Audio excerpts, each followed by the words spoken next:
Good evening. I'm calling the Lee County Board of Commissioners to order on this 8th September 2021. Thank you very much for those of you in attendance. Please stand with me for the invocation and followed by the Pledge of Allegiance. Lord, you said that blessed is the nation whose God is the Lord. And we pray for your blessing tonight on these procedures. We pray for wisdom in our deliberations, and we ask a blessing of clarity on those that will make presentations to us tonight. Thank you for loving us, Father.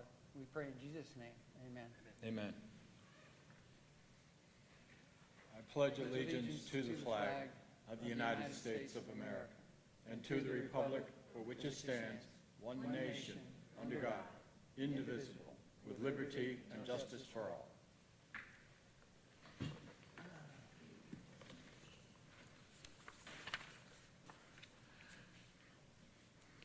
I do have additional items to add to the agenda. If you will make note of a request from the Lee County Sheriff is under new business, letter E. And then we're going to add a closed session for economic development briefing this evening.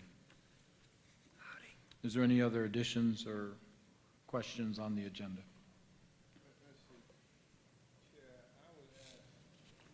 Request from the sheriff be placed on the consent agenda. It's a policy issue. All we're giving is approval. Okay, is a motion to put it on the consent agenda? Yes. Motion's been made to put the sheriff's request from new business to the consent agenda. Yes, sir. Any discussion? All those in favor signify by saying aye. Aye. Any opposed? Thank you. Thank you.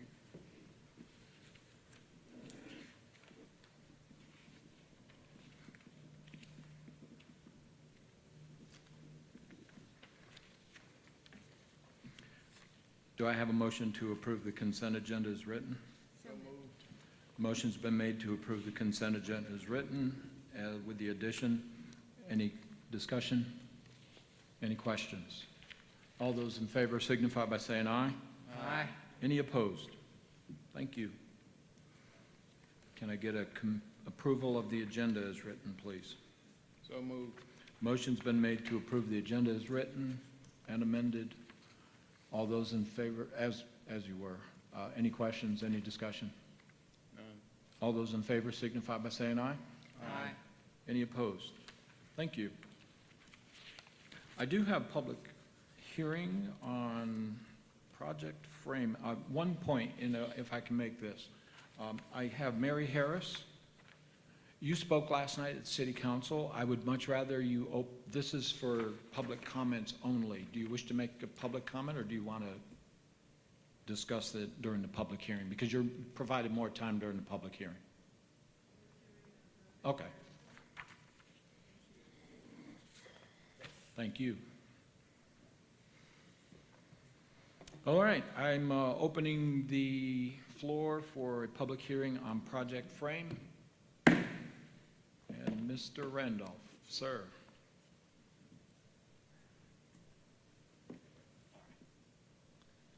Thank you, Chairman Smith, Commissioners, staff. Thank you for the opportunity to speak to you tonight regarding Project Frame.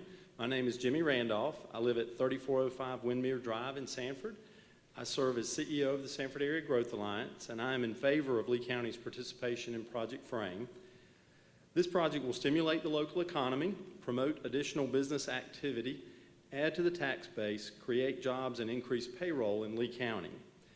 Project Frame is a building products manufacturing project which consists of building construction and the purchase of machinery and equipment in the amount of at least $18 million in net new taxable investment. The project is estimated to create at least 235 net new jobs over the 5-year length of the project, with an average annual wage of $50,720, which is about 15% higher than the county average wage currently. Approximately 200 of these jobs are in production and installation, consistent with Saga's strategy of recruiting a diverse mix of industries which provide viable career pathways and upward mobility for a broad spectrum of county residents with different skill levels and work experiences. The project serves an important supply chain need for the residential construction industry with innovative, highly efficient off-site framing solutions for home builders. Lee County is competing for this project with an existing facility in Virginia, and the company is actively involved in negotiations right now at the state level. The proposed incentive grant agreement is performance-based. The company would receive no incentive grant payments until after they have created the required new jobs, made the required capital investment, and paid the taxes on that investment. After all the performance requirements are met, the company would be eligible to receive a performance-based cash grant in an amount equivalent to 50% of the amount of taxes paid each year over the 5-year term of the agreement. We do not need a vote on this agreement tonight. The company is still highly confidential. The company does not wish to disclose its name at this time, but we estimate 6 weeks to possibly 8 weeks of additional due diligence remains before a final site would be selected. Thank you, sir. Yes, sir. Thank And you. And my apologies, I put the cart before the horse. I'm supposed to allow you to speak, and then I open the public hearing. So, I now open the public hearing for Project Frame. Is there anyone who wishes to speak in favor of the matter? Ms. Harris, please.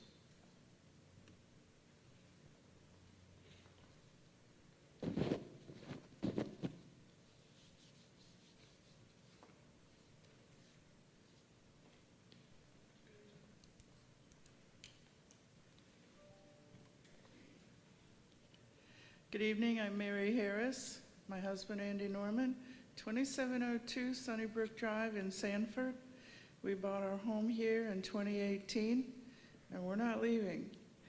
I'd like to speak in favor of Project Frame.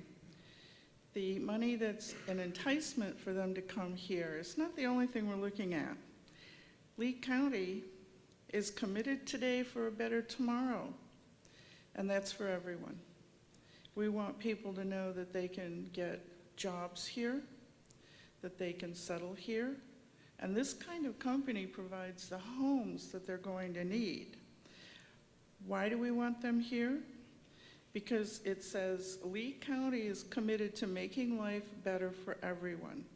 So I would like to respectfully request that Project Frame Company be asked to set aside a certain number of jobs directed at homeless, unemployed, and underemployed people. We have about 182 homeless adults in Lee County. We have about 200 homeless children. And we have about 3,000 unemployed people here. If the annual salary is $50,000 plus, that's twice the poverty level. So it would support a family of 4. And that means they're moving into housing, they're buying food, they're buying clothing, they're participating in the community.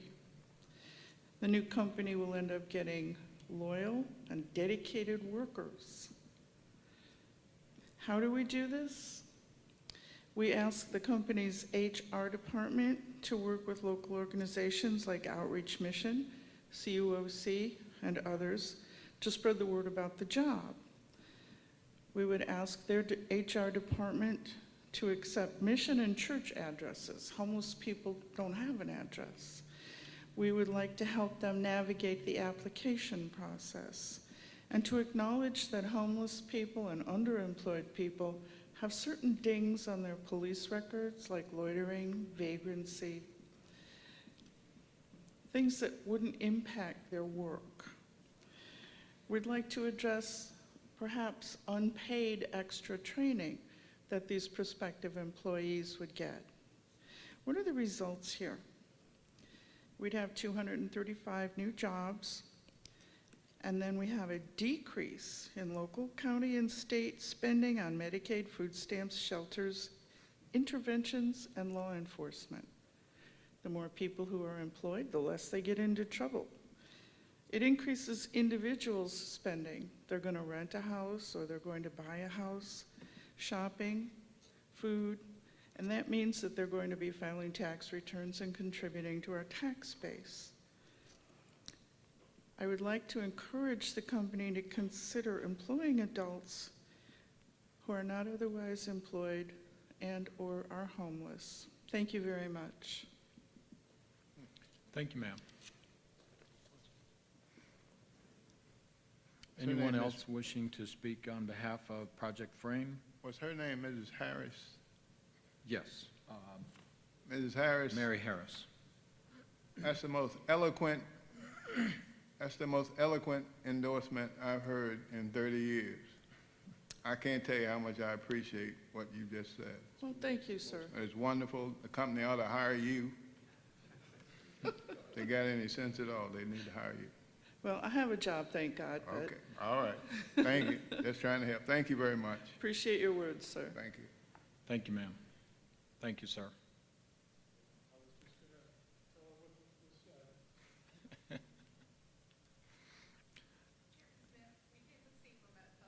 Pertaining to Project Frame, if you would like me to read those aloud. Yes, please. Okay. These comments were submitted by Scott DeDugue. His address is 1717 Thomas Kelly Road in Sanford. He goes on to state, public notice not accessible. I did not discover the background on this because the public notice was not available in the online edition of the newspaper. The hearing should be rescheduled or repeated after the public notice is made available. It is extremely important for Lee County taxpayers to know if our money is used to fund foreign-owned companies or companies backed by foreign investors. That information at a minimum should be disclosed to the public before the hearing. Beyond this, the county should adopt a policy that encourages American businesses over foreign ones. The presentation should be recorded and made available online. Thank you. Anyone else speaking in favor? Anyone speaking against?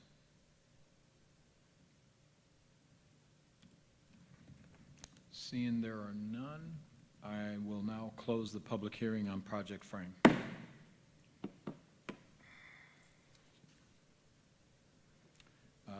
As we understand, Mrs. Harris put down her public comments, so there are no public comments. We also received a remote submission of a public comment from Mr. DeDugue, if you would like me to read that aloud as Oh, well. please do. I didn't add it on this list, so. Okay, not a problem. Again, this was Scott DeDugue, 1717 Thomas Kelly Road. This is regarding the purchase of new computers. A number of questions should be answered and policies considered before this is approved.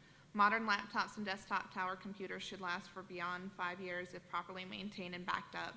This policy needs to be justified. Maintenance and backup will reduce failures. Any computer failures are easily repaired rather than replaced. What user requirements and performance specifications were used to select the specific brand and models chosen? What government software applications are driving that selection of new computers? Without this, how can we know if new ones are even needed or if the most cost-effective computers have been selected? Perhaps the existing systems are sufficient. If not, upgrades can be made to existing systems or a lower cost performance model can be found. Why is the county obligated to buy computers through a state contract? The prices given are retail level. Why is the county not publishing the computer purchase requirements and soliciting multiple bids and discounts? Thank you.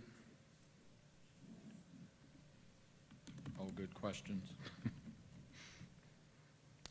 Under old business, consideration of approval for rezoning for Cape Fear Campground Conditional Zoning District. Marshall, oh, Amy, okay. Good evening, Commissioners and staff.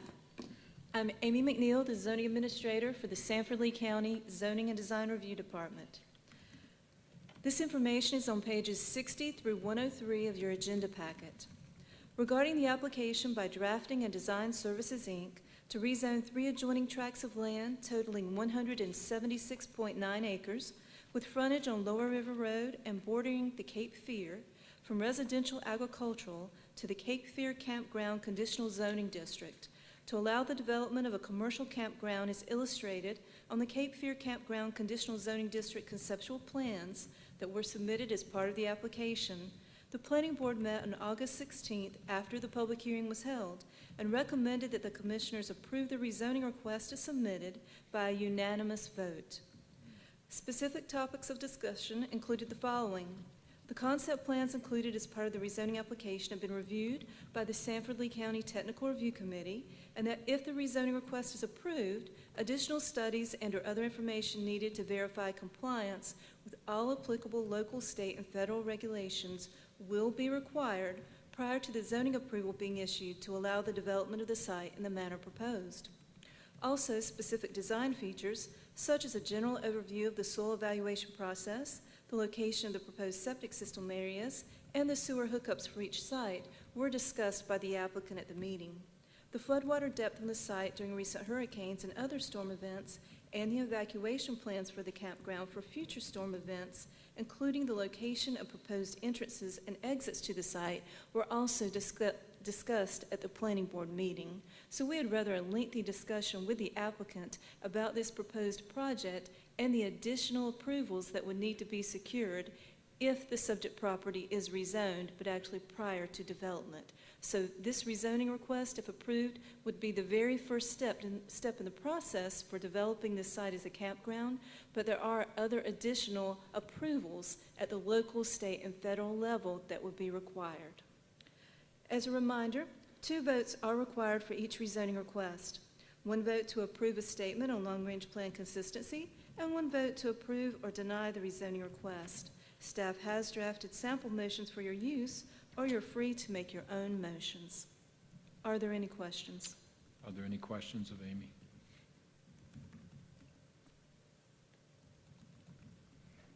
Do I have a motion?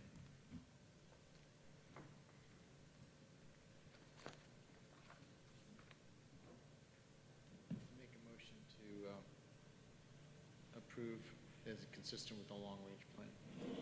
Motion's been made on the consideration of approval rezoning request for the Cape Fear Campground Conditional Zoning District to approve that a statement on, it pertains to the statement on long-range plan consistency as it relates to the rezoning request. Any questions? Any further discussion?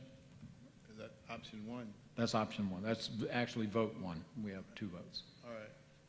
Any other questions? A question, you said vote one. They list 3 possible options. We're saying that it is option 1, not vote 1. Is that Well, correct? we're making the first vote on the option that Vote 1 is option 1. Commissioner Connect just recommended. Okay. And just the clarification, you were saying this is option 1, is that correct, Commissioner? I don't have. Yes. I'm just saying, one of our options is to approve this. Our first vote is whether or not this meets the long or does not meet the long-term rezoning or consistency with the long-term plan. I'm saying vote 1, our first vote is that I approve it, that it does meet our long-term range plans.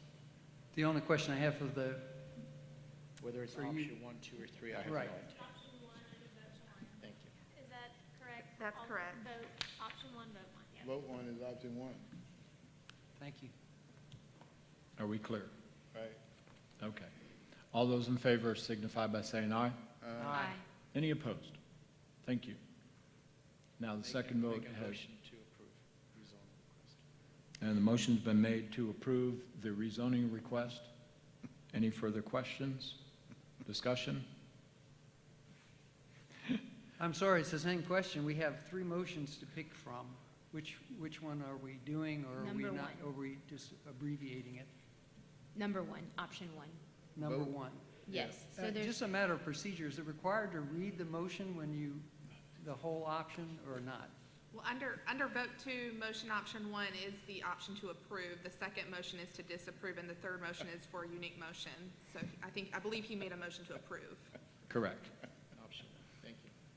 And I think how it's recorded is all of the sample language is recorded as, because that's what he's adopting as his motion. Okay, thank you. Any further discussion? We're going to vote to approve the rezoning request for Cape Fear Campground Conditional Zoning District. All those in favor signify by saying aye. aye. Any opposed? Thank you. We cleared that one up. Okay. Okay, we put it. Next item on the agenda is the Sand Lee Park Mountain Bike Trail update. Mr. Chairman, I'll be brief with this update. Black County. Microphone,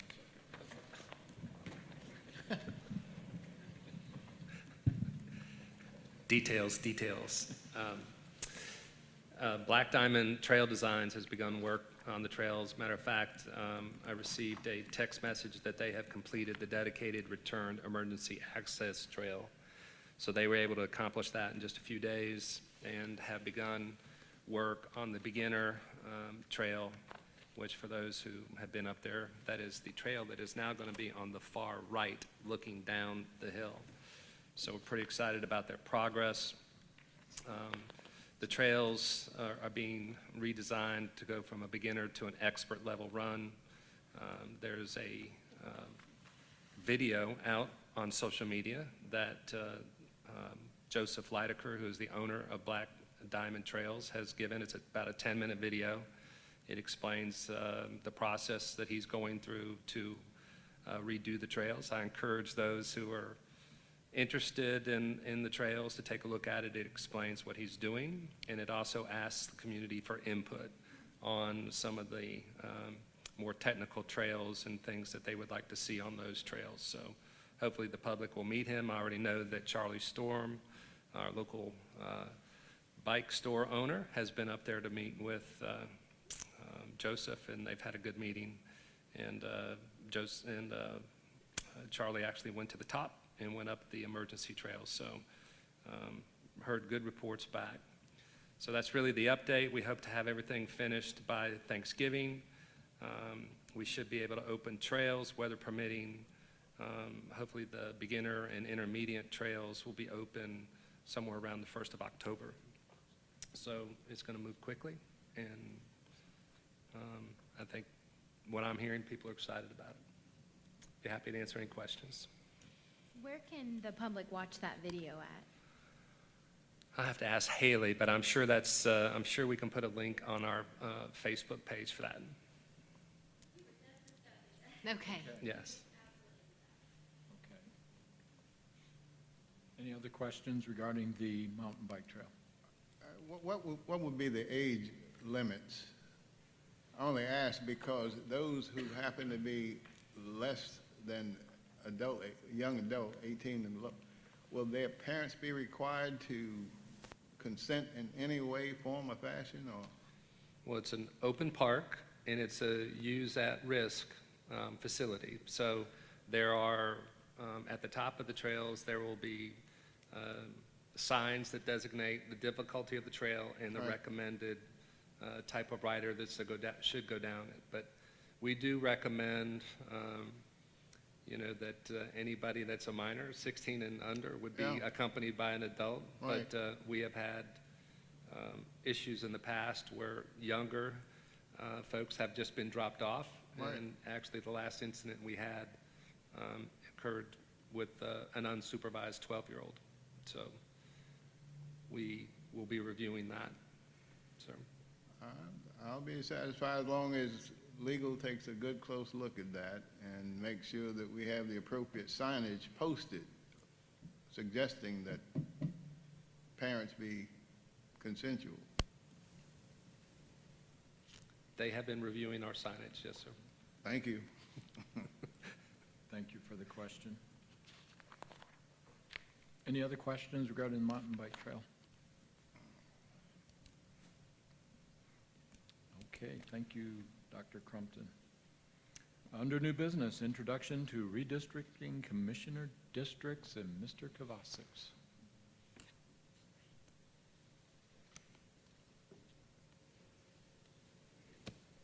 Good evening. I think we're on. Every 10 years, we come before you to decide whether we need to redistrict or not. We normally receive the census data at the block level the 1st of April. It came to us 4.5 months late, so what we are going to be presenting to you, we have really less time than we normally have.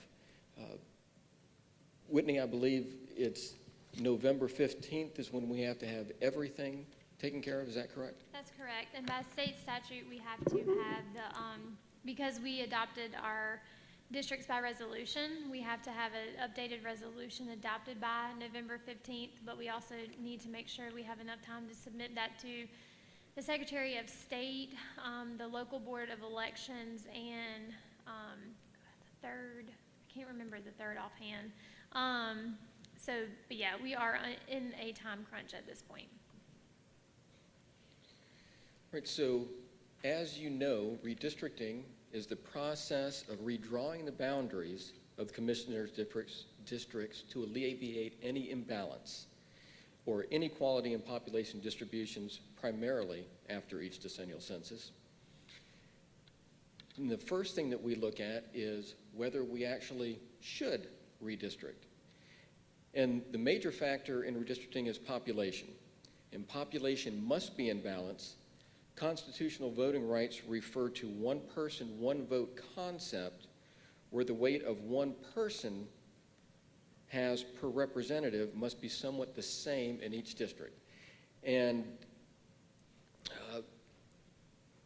the rule that we have is court-made, not statutory, that somewhat being the same is considered the 5% rule, which means that an imbalance occurs when there is greater than a 5% deviation between the ideal district population and the total population of the district.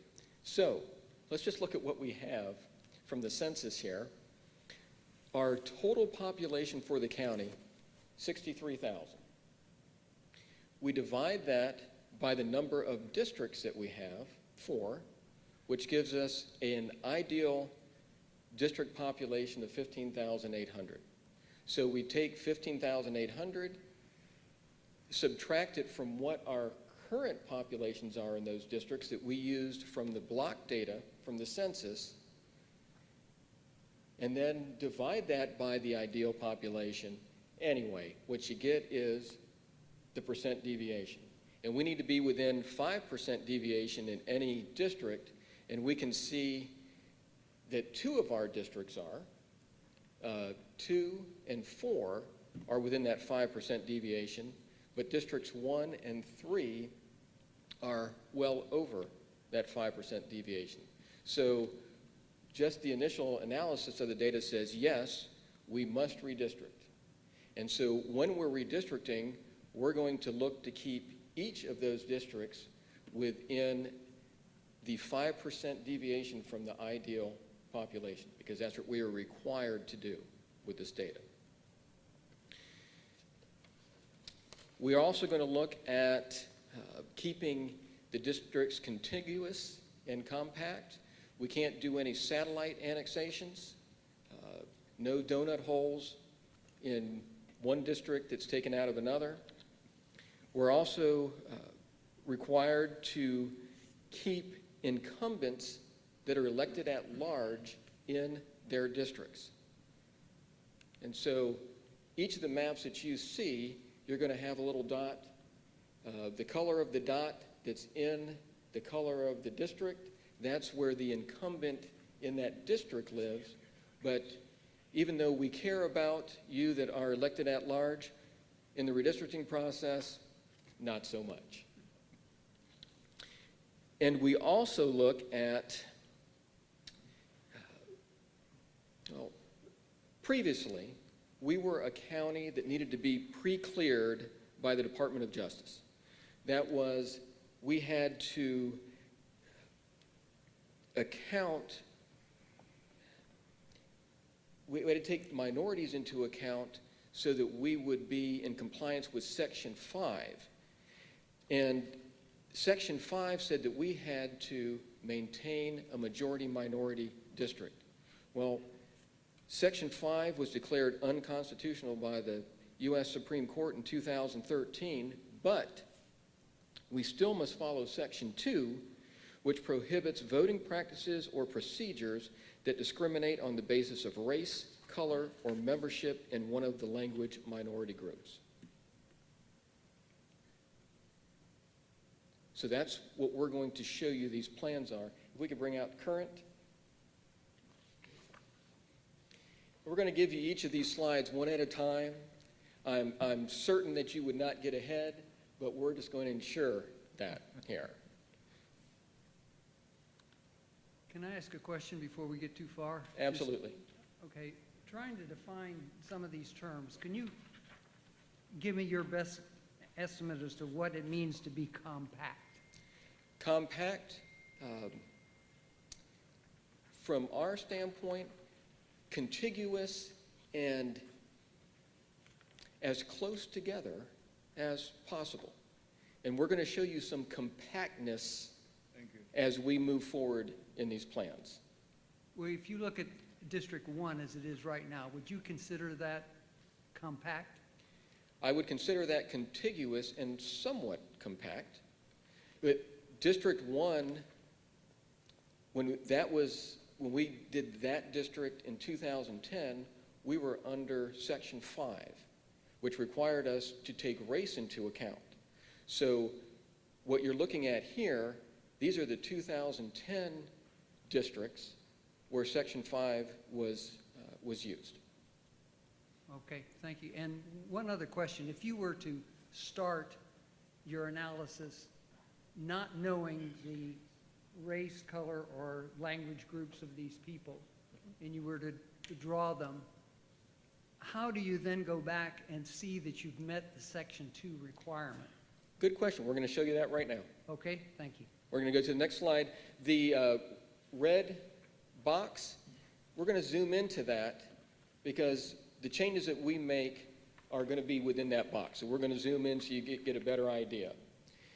And each map, you see that you've got a blue line around the current districts. Well, that blue line will stay there in each of the plans that we show you so that you can see what the district was, but then the colors for each district will change so you can see what's actually being changed. Now, and we're all going to follow the same format. So we're going to show, here we're looking at the current. District 1 is purple, 2 is green, 3 is yellow, 4 is blue. And what's most important that we're going to look at is that top line, that total line. Because that total line shows us the population in that district, and we're looking at the current data right now. Just as an example, District 1, population 13,800. That deviation is minus 12%.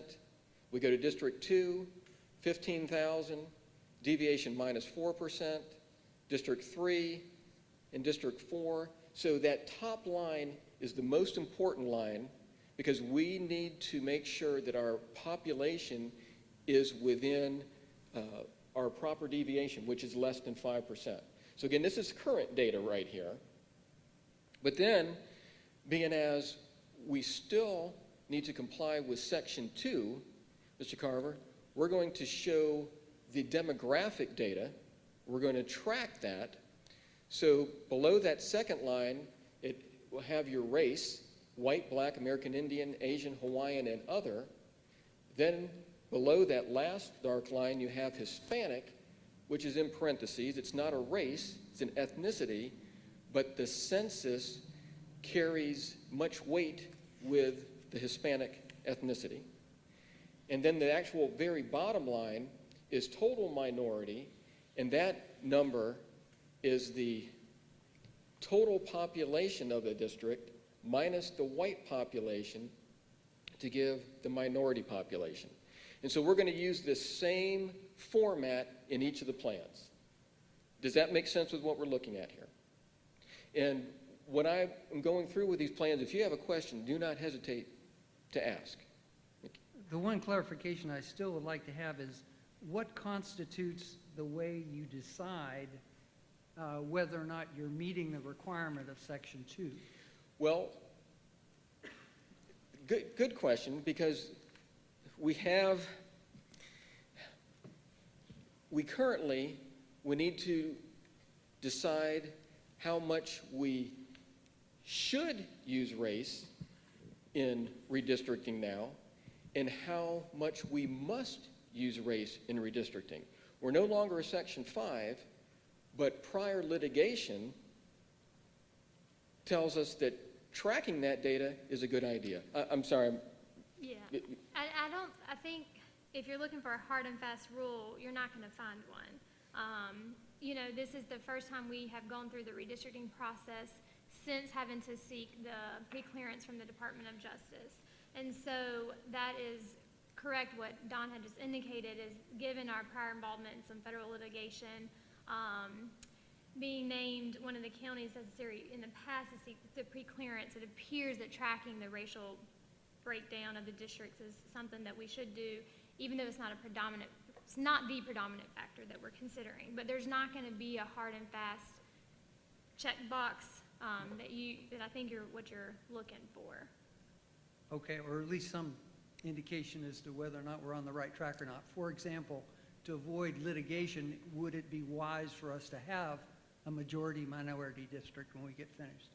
I think what we have done, and maybe what would be good is to let Mr. Kovatskis present the plans that are shown, and then you'll see that there still is a minority majority district as a result. But to answer your through the question, I precedent. think in discussions that we've had with other counties, other attorneys, the answer is yes, you know, that you would still need to have that district, and you would want to keep it in the same percentages that you have now to avoid a certain lawsuit. You start changing those percentages, and you're going to invite, you know, someone to take a look at it and decide whether, you know, we violated Section 2 or not. Would you define majority minority district so we make sure we all understand what we're doing? Yes. A majority minority district is defined by the census, or a majority minority area is an area that is less than 50% non-Hispanic white. Now, non-Hispanic white is not a race. So we use anything that is, any district that is less than 50% white, because our non-Hispanic white population is going to be less than the white population.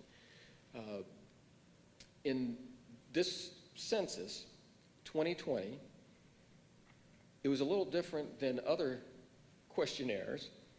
When it asked you what your race was, and you probably remember, you could click white, but then right after that, it gave you an open-ended question saying, and, capital A-N-D, bold, what is your ethnicity, as in Irish, Polish, and then left a blank. Well, if a Hispanic checked white, and then either put Hispanic, Mexican, Latino, well, we know that the census took any that marked Latino or Hispanic and put those in the other category. So I don't even sure if I'm even answering your question at this point. I guess in general, what I'm thinking is that a majority minority district is basically less than 50% white. That is correct. I'm sorry, more than 50% white. That's A also majority minority has less than 50% white. Less than 50%. Less than 50% white. Correct. I got you. Yeah, okay. Thank you. That helps me. And- Less than 50% white. Sorry, and not to interrupt, but I just thought of one other thing is that we have also hired a consultant with one of the redistricting services, an attorney. It's actually two attorneys that are reviewing the districts that we have redrawn just to make sure that they were compliant with current laws and recommendations. We've had a conversation with them, but we do anticipate a memorandum from them. But as of right now, I don't believe there's anything based off of what an initial review that is standing out. Thank you. All right, let's go with Plan 1. Do we have a good idea of what we're going to be showing you then? Because everything's going to be following the same format. All right, all good. Listen to your county manager. You used to be a high school teacher, didn't you? All right, do you mind if I take off my jacket? 'Cause I'm already More than getting welcome warm. It is a little warm in here. It's usually cold in here, I'm surprised. Yes, I know. I agree. Okay, I see. All right. So we're going to go to the next page here. Plan A. In all we are doing in Plan A, you can see down at the southern part of those districts that I've just circled in red on the screen. We know that we were 12% over population in District 3. We were 12% under population in District 1. So Plan A, all we are doing is bringing in our districts into compliant variation. So if you look at that top line, all the totals, and then their deviation next to them, we are all within a 5% deviation. So here in Plan A, we just traded population from an area that had too much to an area that had too little. Everything's contiguous. We have our incumbents still in their districts. And this, we're still maintaining a majority-minority district. So we believe that we're still complying with our Section 2 in any prior litigation that we may have had. So that's all we've done in Plan A.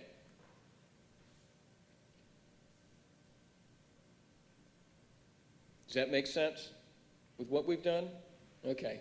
I'm looking over you, Mr. Garvey. Just keep those questions coming. All right.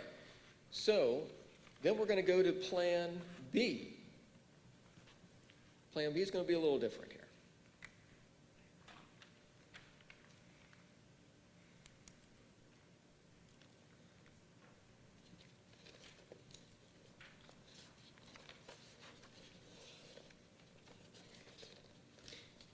And you can see from Plan A that we did not change anything in District 2 or District 4, because they had they're in compliance. All again, we're just bringing the total plan into compliance. All right.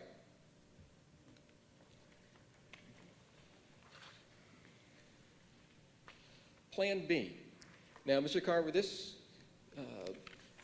kind of addresses what we are looking at in compactness. So what we've done in the north area there, you can see where the blue line in the north is now green, but then some of where it was green, District 2, is now in District 1. So we've made these more compact. Also at 87, right across from, I guess, the Walmart area there, we moved what's west of 87 into District 1. Since we start moving our population, you take one from another and you give it to somebody else. Well, we moved Carolina Trace, all of Carolina Trace then, into District 2, which is east of 87. And in doing that, since we took population from District 3, we gave some back in the southern part that we had in Plan A moved to District 1. So there's a lot of movement. If you look up at the screen, you can see all the circles where we actually moved data.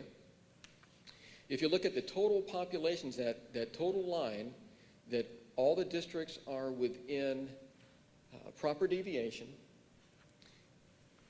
We left the incumbents in their district. We are contiguous, we're compact, and we're still maintaining a majority-minority district. And all we're doing in Plan B is massaging Plan A and just making it more compact. Questions? I have a question. Yes. For the population, are we counting non-citizens or just U.S. citizens?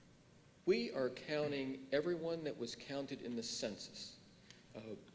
There was nothing in the census questionnaire that I know of that asked whether you were a citizen or not. So when that block data comes out, it's white, black, American Indian, Asian, Hawaiian, or other, and that's what we use. Okay. Thank you. Are we good with what we've shown here for Plan B? All right. We'll go to Plan C. And Haley, you're doing a fine job.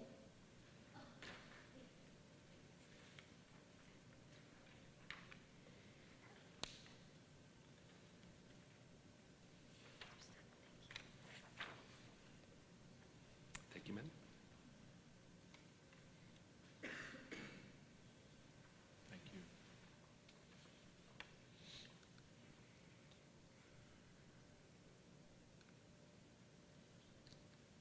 I know you're already looking at Plan C, but I also have projections when we look at it from the 10,000-foot level where you can see the whole county.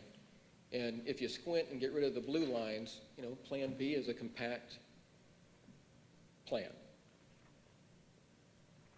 Now we're going to C. And C is just like Plan B, except when you look up there at Horner Boulevard, there was that little finger of District 1 that moved up Horner Boulevard a little bit.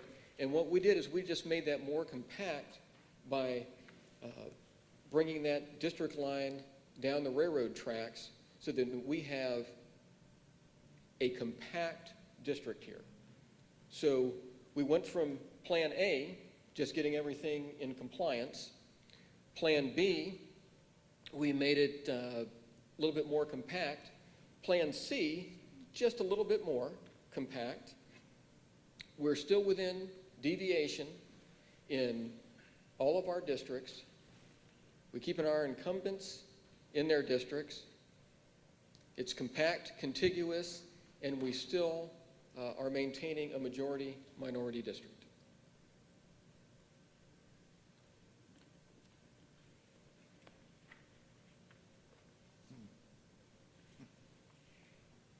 I'm going to take that as, all right, you can go on. We will. Plan D.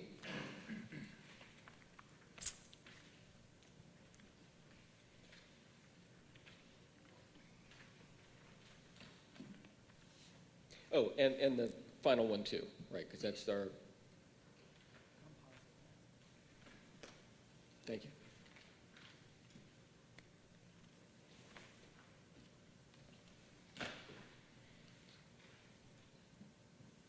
So Haley is handing out Plan D, but also then she's handing out a sheet that has all 4 plans on there, so you have them all on one if you need it.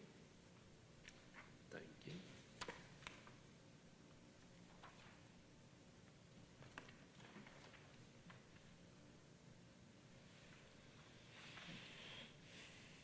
You don't have enough here?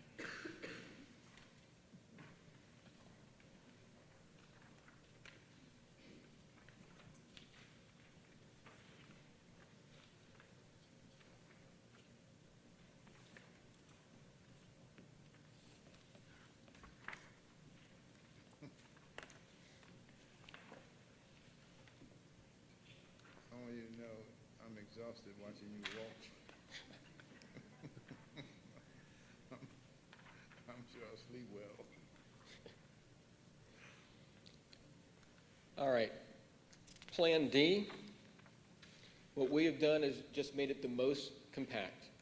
We have, I'm just going to actually back out and look at the 10,000-foot level. What we have done is move all of District 2 east of 87, east of the bypass, and then east of 87 in the south. We moved all of District 1 west of the bypass. District 4, we haven't changed in any of the plans. So District 1 now is still following on the west side. It's boundary with District 4, and then where we pulled in the population down there in the south. So this is the most compact plan that we have. If you look at the population totals, every district is within 5% deviation. We kept all incumbents in their district. It's contiguous, it's compact, and we are still maintaining a majority-minority district for Section 2. So not using race as a criteria, just using population and following natural and logical boundaries, we are still, we feel, compliant with Section 2. So does that answer your question, Mr. Carver, that you asked at the beginning on how we're going to do that? It does. When we look at Plan A and the original District 1, we had 72% minority in District 1, 72.7. And that was what we currently are. Current, right. Yes. And now we have in Plan D, we'd have 67.2. That change is not enough to get anybody's attention as not being attentive to the majority-minority concept, is it? 5%? Well, we have to be careful when we're looking at what the current data is. Let me go back to current here so that I have it. Currently, even though we're looking at the majority-minority district being 72% minority, we are completely out of balance. Oh. So this data here is really not valid data. That's why, yes, you are correct with 72%, but just to bring us into compliance, we're looking at 70%. I know it's only a couple percent, but to me, when we're looking at these numbers, a couple percent is something. I think my only point is that in the 4 choices, that's the one that changes it the most. D is the one that changes the percentage the most. Absolutely. Yeah. So again, we gave you in Plan A just to get us into compliance in the proper deviation within 5% deviation in all of our districts. Then in each consecutive plan, we just made you or gave you the option of being more compact and still following the criteria that we used. Following that compactness, you know, are we still good? If somebody was to ask me why we might, for example, choose Plan D, I would guess you would say that because it meets the compactness requirement better and it really doesn't sacrifice too much in our majority-minority district in terms of the percentage of minorities. That's one of the reasons why we gave you Plan D also. Okay. Right, and from looking at it from a redistricting standpoint, that the districts follow more natural boundaries now. You know, it's highway. If you're to the east, you're in one district. If you're to the west, you're in another district. It just makes it more compact and more being able to tell somebody in what district they are, or for someone to understand why they're in a particular district. Each of these, will help out with that. But regardless, yes, sir. I'm looking at D, and I'm wondering, is 87-421 the bypass? Are you looking at D? Yes, sir. All right. If you look up there where you see 420, yeah, 421 bypass. Yes, sir. That will print. District 1 would have nothing beyond US 1 north and 421 going east. That's correct. We followed 87 north, Right. down to US 1, Right, bypass, and then 87 south. right. So the boundary there is the highway. Simplifies the boundaries. Absolutely. But each of these plans, we believe, would serve the citizens here in Lee County Yeah. moving forward. Yeah. Gave you one that affects the fewest number of people. Plan D affects the most people, and then you've got a couple in between. Right.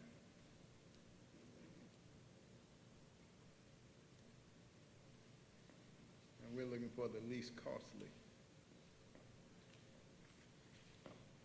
lawsuits, I mean.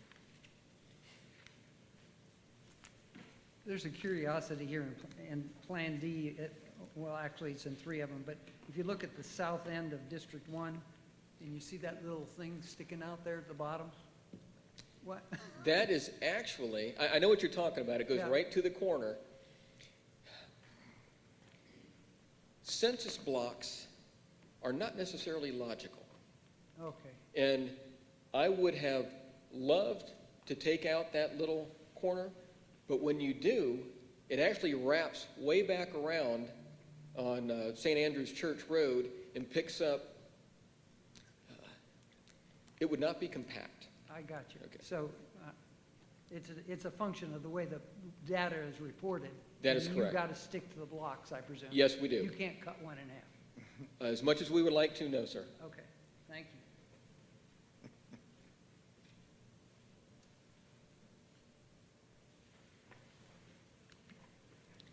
Any other questions?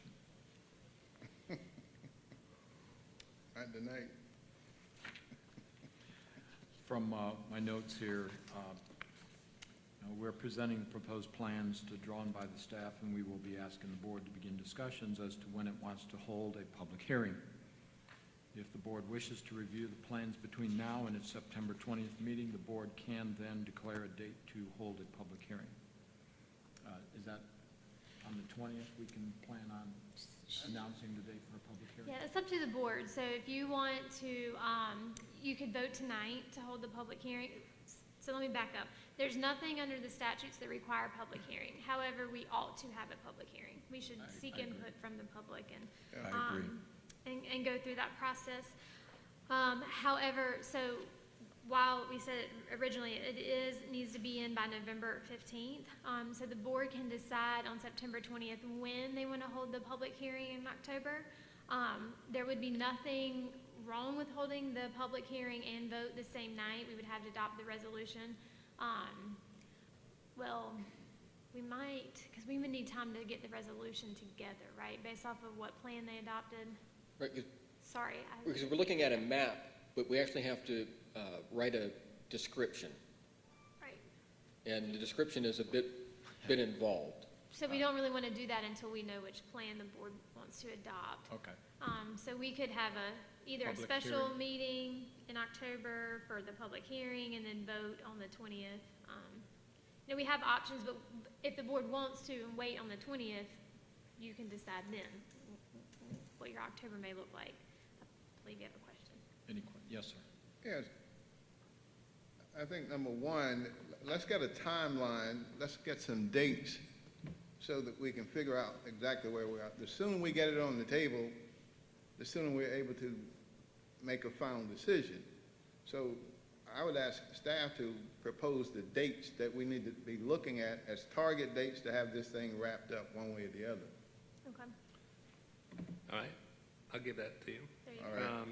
If we, so that, it's the first time the board has seen the maps. All right. So we felt like, we needed to discuss this again on September 20th and then set the public hearing for Monday, October 4th.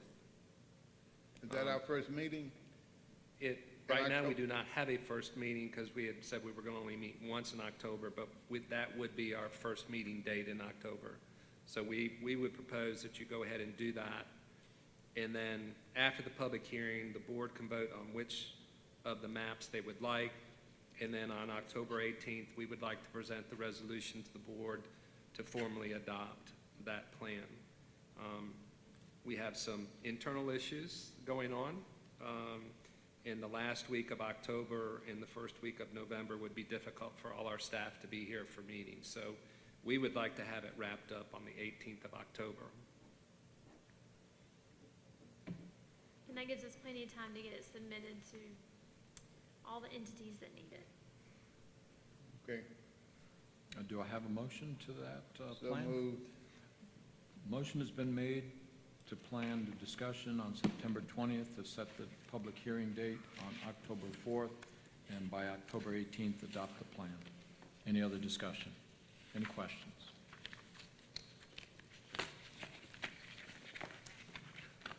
Seeing there no further discussion, all those in favor signify by saying aye. Aye. Any opposed? Okay, schedule's set. Thank you very much. My question is how's the newspaper going to put all these plans into the newspaper?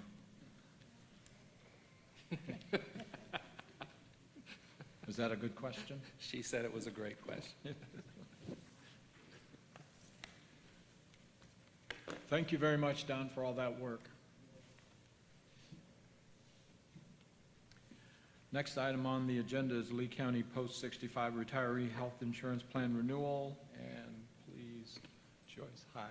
Good evening, Chair and member commissioners. I would like to talk to you about the Lee County Post-65 Retiree Health Insurance Plan. It's proposed that the current Post-65 Retiree Health Insurance vendor, which is Aetna, remain the same for 2022. Just a little bit of history. The Aetna plan is a Medicare Advantage plan that works in addendum with Medicare Part A and Part B for those retirees who qualify for the health insurance. And to qualify, an employee must have been hired prior to March 1st, 2010 and have attained 20 years of service in the retirement system, with the last 15 years being consecutively worked in Lee County government. The current plan costs $337 per month per retiree, and the cost for 2022 will increase to $349.47 per month. Currently, we have 96 post-65 retirees covered under the plan. In 2022, we will have two members coming into the plan, and the annual cost per post-65 retiree will be $4,193, and that's for year 2022. And if we were not using the post-retiree health insurance, then the plan would be $7,287. So we do save money by doing the post-65 retiree health plan. And I would like to ask you to approve those recommendations, and when the contract comes, approve the chair to sign the contracts. I don't have the contracts yet, but I had to get a vote before I can get the contracts. Any questions? Motion's been made to approve the Aetna as Lee County's post-65 retiree health insurance plan vendor and approve rates recommendations and authorize the chair to sign the required documents. Correct. Any further questions, discussion? All those in favor signify by saying aye. Aye. Any opposed? Thank you. Thank you.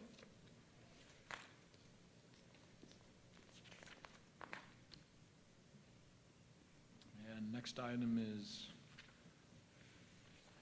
Mr. Geraldo, request for approval for project change order request number 8.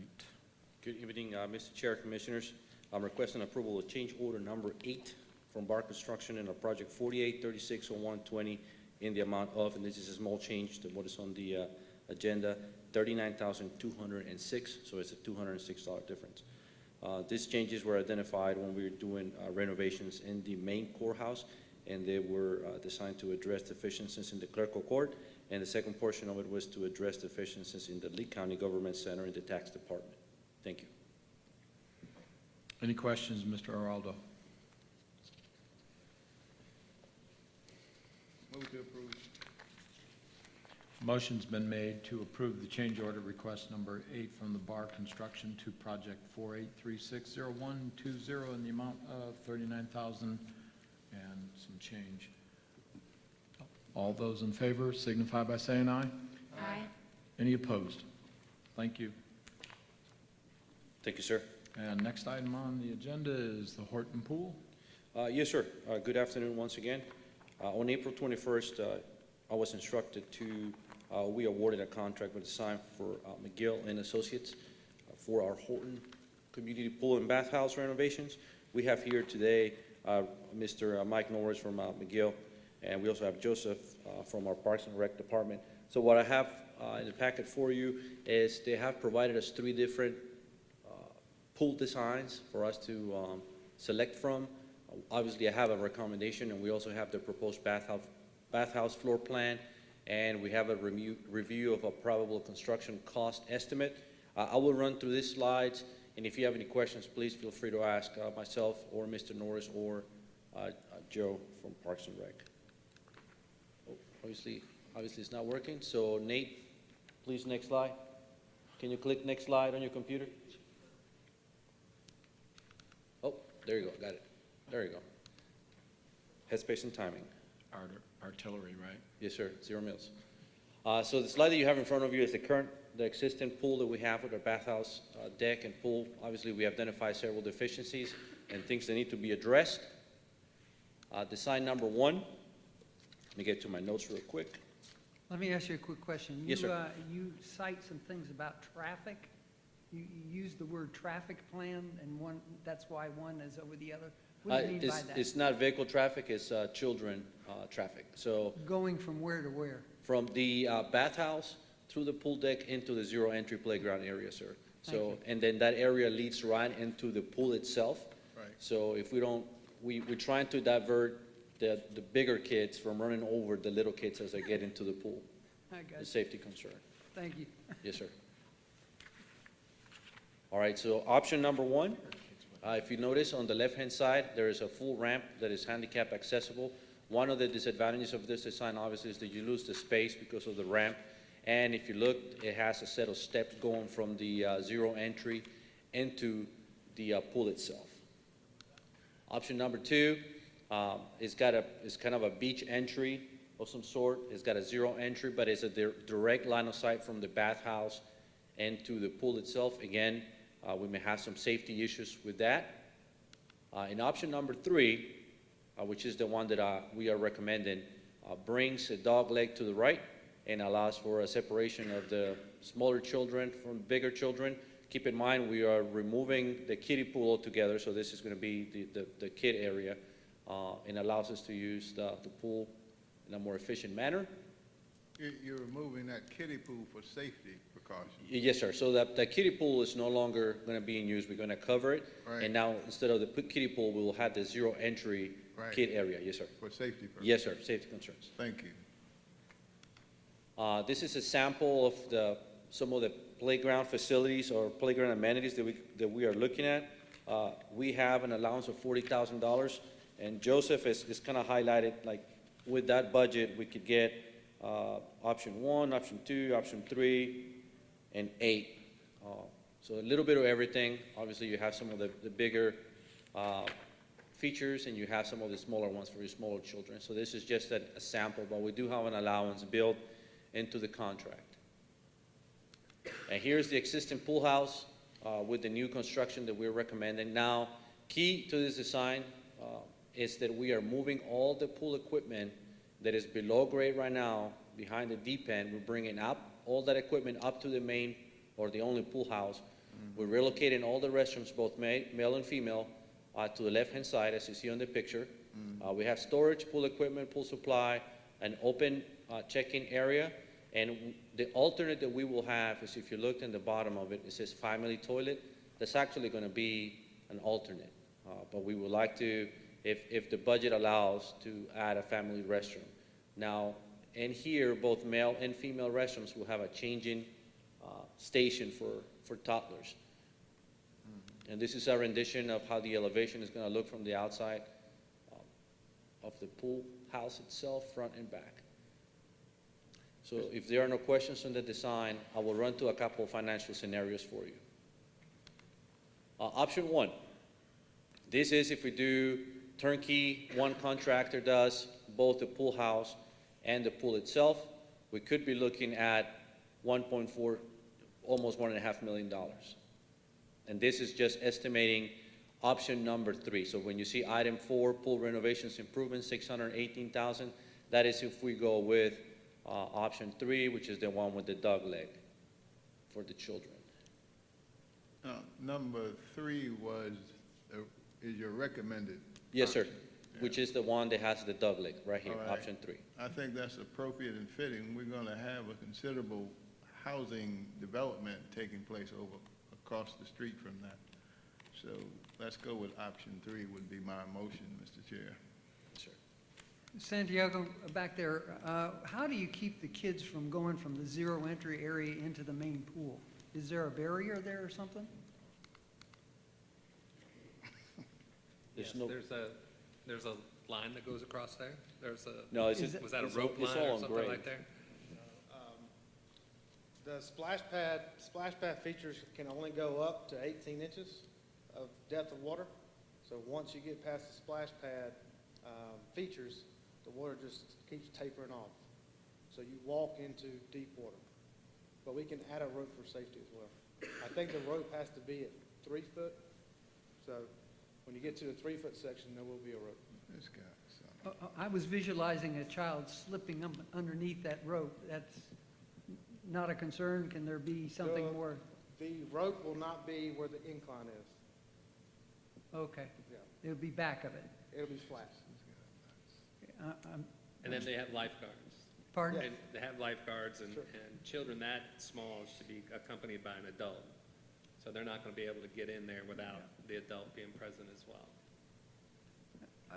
I just offer the idea that should, and the way all parents operate is maybe a little bit different. That's why we have a lifeguard for backup. Okay. I wonder if they make something that looks like a shark protector kind of thing that goes all the way down to the deck. There's no Anyway. sharks here, don't we get that out? Okay. The reporter's here. I'm not concerned about the deep end, I'm concerned about the shallow end and kids sliding underneath it. Now, Okay, this point pool made. will not have a deep end as you would, doesn't have a diving well, or it's not, the deepest it will go would be 5 feet, all throughout the pool. So we're not gonna have a deep, this is not an Olympic-size swimming pool. This will be, maintain a recreational aspect to it. Now, so option one, like I was saying, is just an all-encompassing project, turnkey. We'll do one bid for both a general contractor for the building and a pool company for our pool, and we could be looking at about $1.5 million, 1,464,900.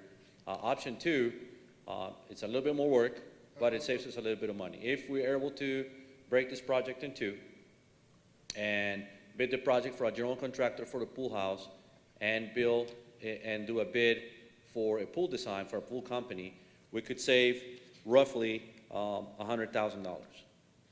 And we have McGill. I realize you didn't hear it. I got a motion on the floor for Yes, sir. option. Yes, option we do have motion for option 3, Yes, sir. and we were throwing questions at you. Yes, I do sir. have a question, and Yes, sir. this is for Joseph as well. Did the Parks and Rec Commission review this? They have not reviewed this. Okay. Do we have any young people input on this? Okay, just a question. Yes, Thank sir. you.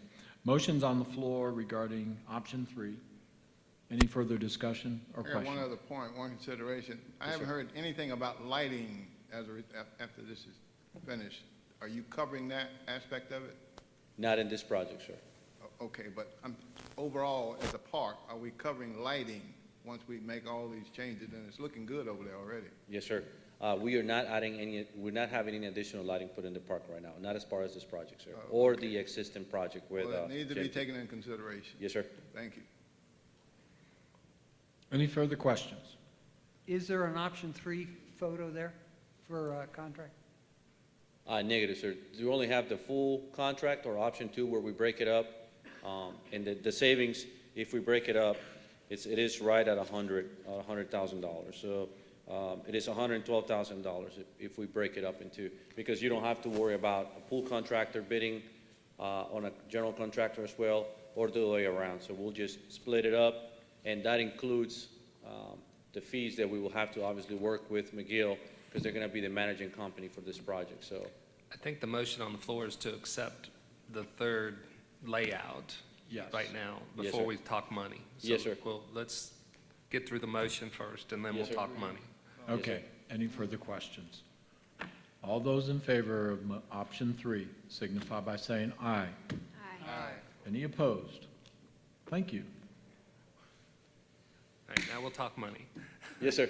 So basically what is being proposed is either, we hire a general contractor to do all the work, or we split the work up and hire a pool contractor and a general contractor, which saves money because the general contractor doesn't get to add his fee onto the pool project. This was, Joseph was involved in a project like this in Siler City, saved them the money. So we're recommending that we go with option 2 on the financial plan, but we need to discuss the difference in what we allocated for this project and what that project will cost, which is, I'll tell you right now, sir. So if we go with option 2, it will be 1.3, so 1,352,200. so we're short 352,000. Yes, sir. So this, there are two options here actually three options to cover the shortfall. One is fund balance. The second is there are bond funds left from the Parks and Recreation bond that could cover that. And third is this is a project that qualifies for ARP funding and is in a qualified census tract. Correct. So that, so 352,000 can come out of the ARP funding and go to this project. So we have three different sources. We have not discussed all the ARP projects at this time. So, I feel like before we go committing the ARP funding, if we'll just go ahead and commit the fund balance to cover that 352,000, then when we get to discussing the ARP funding, if we want to supplant that back, then we can do that. But going ahead and doing the fund balance appropriation to cover it gives McGill the go-ahead to move forward. Be happy to answer any questions. Any other questions for the manager regarding the suggested funding? Are you coming back with a recommendation? I didn't quite hear. Yes, sir. We're recommending that we take the financial option number 2 and that the difference in funding be covered by fund balance until the board approves the ARP Okay. funding. Okay, I support that. Basically the same time frame if we went with either option. Yes, sir. So was that a motion? Just finance. Yes. Commissioner so Reeves. moved. Yes. Commissioner Reeves moves to approve option number 2 on the funding and use the fund balance to cover the $352,000 difference with the anticipation of funding with ARP funding in the future. Correct. Any other questions? The only question I have is this business about supplanting. As far as we understand the ARP rules right now, you can in fact supplant in that direction? Yes, sir. On this project, we can. Yes, sir. Thank you. Any other questions? All those in favor signify by saying aye. Aye. Any opposed? Thank you. Thank you, sir. Thank you. And we do plan on discussing ARP funding options at the September 20th meeting.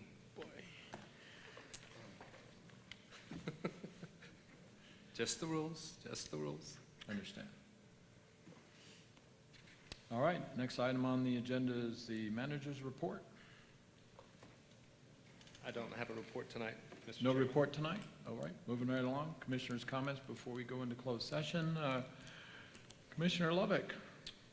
Thank you, Don, for all the work you did on our redistricting. That's a big job, and I know we'll come up with the right thing on those redistricting also. So that's all I have. Commissioner Reeves. I just want to send my regrets to Commissioner Cameron Sharp for his absence this evening. Hope he is doing much better. He's a bit under the weather. Thank you. Commissioner LaValle. I just want to recognize our school nurses. They have really endured a lot these last few weeks of just extra tasks that were not part of their job description at all. And I know they are wore down, just like all our other nurses, which we're so thankful for. But I just want to specifically recognize them because they're doing contact tracing. They have a whole list of COVID-related issues that are completely outside of the parameters of their normal day-to-day tasks that they have to do as a nurse. So I just want to say thank you to them and ask them to continue because our students need them, and I'm so thankful for them. Thank you. Commissioner Connect. Yeah, hope my condolences to Commissioner Sharp, if he gets soon. And I hope the other thing that's a good point about the nurses, I hope they get the backing they need to get to do their job. I'm sure they're getting run down very easily. Thank you. Commissioner Carver. Yeah, this week, the chair and I had the opportunity to go and look at two libraries in the area, one in Durham and one in Cary. along with staff representation. And the one in Durham was $43.8 million, which is a little bit above our $12 million cut. And the one in Cary was a little bit more in line with what we would expect. I don't know, 18 months, 2 years ago, it was built for $10.9 million, which obviously is in that category. The big issue there was we need to be looking at how to design a library that meets the programming needs that may have changed over time since the first library was available. And I think we learned a lot. It was helpful to also be introduced to two of the potential architects. And we felt strongly, I think Beth felt strongly, that the architect for the Durham project were very capable and very attractive. I don't know, I'm hoping that they can build something for 12 million instead of 44 million, but we can work on that later. Anyway, it was a good opportunity, and I think I learned some things from Mr. Santiago here. He really does have a good way of helping us make decisions and frame the discussion while we're looking at things, and I appreciate Santiago's input. Thank you. I too would like to say thank you to the staff regarding this past year. I had the opportunity to read the script that we put together for the 30th of September, SEGA's annual meeting, and I was just amazed at the amount of things we've done in this past year, and look forward to seeing their presentation on that. Also today I had the opportunity to visit the MENA Charter School. I visited the Ascent Academy a few months back, and it's very uplifting to know that the MENA school is expanding. He showed me phase 2 and 3 as well, and it's incredible that we're moving up with additional opportunities for educational venues for our families coming in, so that we have a good selection across the board. So I do want to say thank you for that opportunity today. With no further questions, we have a closed session, sir. I move that we go into closed session per NC General Statute 143-318-11A4 to discuss matters relating to the location or expansion of business. Motion's been made to move into closed session. All those in favor signify by saying aye. Aye. Any opposed? We are now in closed session, ladies and gentlemen. Can we take about a 5-minute break? 5-minute break?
No, we're out of it now, and so I make a motion that we close and we adjourn our meeting this evening. Motion's been made to close, to adjourn this meeting this evening. All those in favor signify by saying aye. Aye. All opposed? Thank you very much. Meeting's now adjourned.